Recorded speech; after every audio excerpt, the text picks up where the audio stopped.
Welcome guys, today we're going to do part 22, example number 2. Here's our equation and let's get to solving. Step 1 is mapping it to the right formula. So, let's try the first formula. We have 16x cubed is equal to x squared. This 16x cubed could have been a perfect square if it was 16x squared. That would be 4x times 4x. Now let's look at 9x. 9x could have been a perfect square if there wasn't an x there, if it was 9. 3 times 3. So we're going to select the first formula because I think I have an idea of how to make these fit into the formula. Step 2 is simplifying and mapping the equation. So we're going to take x out because x is common. Between all of these, we'll take one x out. And then we'll be left with 16x squared. So this works because that's 4x times 4x. And we'll be left with 9, which will be 3 times 3.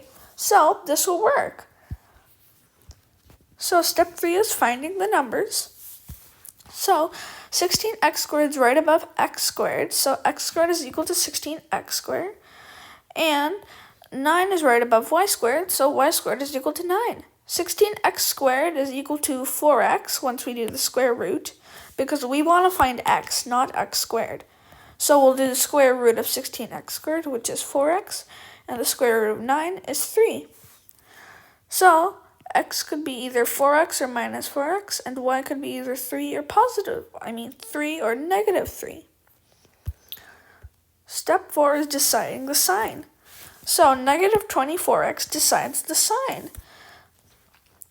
And, well, the 2yx term decides the sign. So since it is negative, either x is positive and y is negative, or y is positive and x is negative.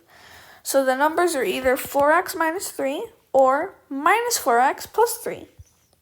Step 5 is substituting in the formula. So let's substitute the first pair.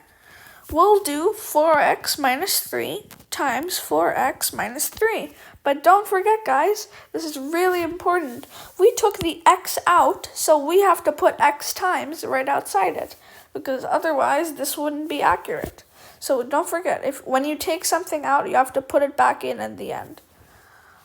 And let's do the second pair. You could do this, or you could do the second pair, which is minus 4x plus 3 times minus 4x plus 3.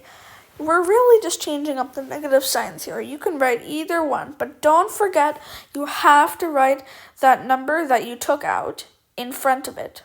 That's very important, otherwise you'll get it wrong. Thank you for watching. I hope you have a great rest of your day.